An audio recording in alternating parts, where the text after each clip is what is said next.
Talking about Criter, I know what Criter is. പക്ഷേ for the benefit of our viewers, Criter as a whole company എന്താണെന്നും എന്തൊക്കെയാണ് നിങ്ങൾ ചെയ്യുന്നതെന്നും can you just explain? ക്രൈറ്റർ എന്ന് വെച്ചാൽ നമ്മളൊരു ഇൻവെസ്റ്റ്മെൻറ്റ് ഹോൾഡിംഗ് കമ്പനിയാണ്. അതിൽ നമ്മളൊരു 2 verticals ഉണ്ട്, റീറ്റെയിൽ ആൻഡ് റിയൽറ്റി. റീറ്റെയിലിൽ വരുവാണെങ്കിൽ ഞങ്ങൾക്ക് 13+ ഫുഡ് റീറ്റെയിൽ ഔട്ട്ലെറ്റ്സ് ഉണ്ട് ഓൾ ഓവർ കാലിക്കറ്റ്. റിയൽറ്റിയിൽ നോക്കുകയാണെങ്കിൽ ഞങ്ങൾക്ക് റെസിഡൻഷ്യൽ ഡെവലപ്മെൻറ്റ്സും ഉണ്ട്, കൊമേഴ്ഷ്യൽ ഡെവലപ്മെൻറ്റ്സും ഉണ്ട്.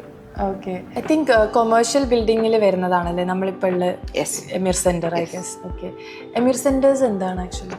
എമിർ സെൻറ്റർ എന്ന് പറയുമ്പോൾ ഞങ്ങൾ ഇൻ്റർനാഷണൽ ബ്രാൻഡ്സിന് വേണ്ടി അവർക്ക് വേണ്ട എല്ലാ ഫെസിലിറ്റീസും കൊടുത്തുകൊണ്ട് നമ്മൾ ഡെവലപ്പ് ചെയ്യുന്ന ഒരു purpose driven പ്രൊജക്റ്റാണ് എമിർ centre. For example max ഉള്ളത്. Okay, so they are your ടെനൻറ്റ്സ്. Like ക്രൈറ്റേഴ്സ് എമിർ സെൻറ്റേഴ്സിൽ ടെനൻറ്റ്സ് ആണ് പോലെയുള്ള ബ്രാൻഡുകൾ. അപ്പോൾ I can't help but wonder, ഇങ്ങനത്തെ ബ്രാൻഡ്സ് വരുമ്പോൾ അവർക്ക് അവരുടേതായ സെറ്റ് ഓഫ് ഗൈഡ് ലൈൻസും കൂടെയാണല്ലോ അവർ വരുന്നത്. അതെല്ലാം ഫോളോ ചെയ്തുകൊണ്ടാണ് നമ്മൾ അത് ഡെവലപ്പ് ചെയ്യുന്നത്. So you are able to meet those expectations. Yes. Okay, that is nice.